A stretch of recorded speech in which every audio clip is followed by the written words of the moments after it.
বাংলাদেশ লাগোয়া চিকেন নেকে artillery tank, অত্যাধুনিক drone, helicopter, surface two air missile নিয়ে নিজেদের শক্তিমত্তা জাহির করল ভারতীয় সেনাবাহিনী। তিস্তা প্রহার নামে এই সামরিক মহড়াটি অনুষ্ঠিত হয়েছে পশ্চিমবঙ্গের তিস্তা নদীর অববাহিকায়। ভারতীয় সেনাবাহিনীর একজন মুখপাত্র জানিয়েছেন, এই মহড়ার মূল উদ্দেশ্য ছিল নদী বিধৌত এলাকায় যুদ্ধের প্রস্তুতি পরীক্ষা করা। এতে আধুনিক অস্ত্রশস্ত্র, ড্রোন, আর্টিলারি এবং হেলিকপ্টার ব্যবহার করা হয়েছে। সেনাবাহিনীর দাবি, এই মহড়া তাদের দ্রুত অভিযান চালানোর সক্ষমতা এবং আধুনিক রণকৌশল দক্ষতা প্রমাণ করেছে। এছাড়া এই মহড়ায় সেনাবাহিনীর বিভিন্ন শাখা একযোগে অংশ নেয়, অর্থাৎ এটি ছিল জয়েন্ট কমব্যাট এক্সারসাইজ, যেখানে সেনা, বিমান ও প্রযুক্তি বিভাগ একসঙ্গে কাজ করেছে।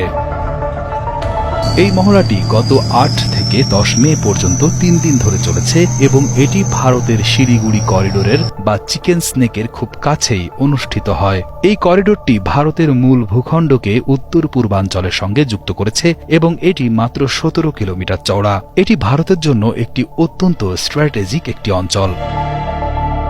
দিল্লির একটি সেনা সূত্র গণমাধ্যমকে জানিয়েছে, এটিকে সাধারণ রুটিন মহড়া বলা যাবে না, কারণ তিস্তা অঞ্চলে এত বড় সামরিক মহড়া সাম্প্রতিক সময়ে আর হয়নি। বিশেষজ্ঞদের মতে, এই মহড়ার মাধ্যমে ভারত প্রতিবেশী দেশগুলোকে একটি স্পষ্ট বার্তা দিতে চাইছে। এর মধ্যে একটা সূক্ষ্ম প্ররোচনার উপাদানও হয়তো আছে। এই ব্যাপারটি ড মোহাম্মদ ইউনূসের নেতৃত্বাধীন বাংলাদেশের অন্তর্বর্তী সরকারকে হয়তো খুশি করবে না। তাদের ধারণা, এই মহড়া বিশেষ করে বাংলাদেশের অন্তর্বর্তী সরকার বা রাজনৈতিক মহলে উত্তেজনা সৃষ্টি করতে পারে, কারণ অঞ্চলটি সংবেদনশীল এবং তিস্তা নদী পানি বিতরণ নিয়ে ভারত বাংলাদেশের মধ্যে দীর্ঘদিন ধরে আলোচনা চলছে। শিলিগুড়ি করিডোর বা চিকেন স্নেক ভারতের জন্য অত্যন্ত গুরুত্বপূর্ণ, কারণ এটি ভারতের উত্তর পূর্বের ৭ রাজ্যকে মূল ভূখণ্ডের সঙ্গে যুক্ত করে। শিলিগুড়ি করিডোর একটি সরু ল্যান্ড স্ট্রিপ, তাই একে সিঙ্গেল পয়েন্ট অফ ফেলিওর বলা হয়, যেখানে ছোট এক আক্রমণেই উত্তর পূর্ব ভারত বিচ্ছিন্ন হতে পারে। ভারতীয় সেনাবাহিনীর বর্তমানে প্রায় ১৪ লাখ সক্রিয় সদস্য রয়েছে, যা বিশ্বের দ্বিতীয় বৃহত্তম।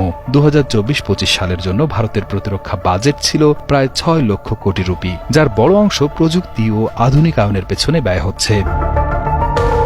চিকেন স্নেক কেবল একটি ভূখণ্ড নয়, এটি ভারতের সামরিক, রাজনৈতিক ও বাণিজ্যিক স্থিতিশীলতার জন্য অত্যন্ত গুরুত্বপূর্ণ।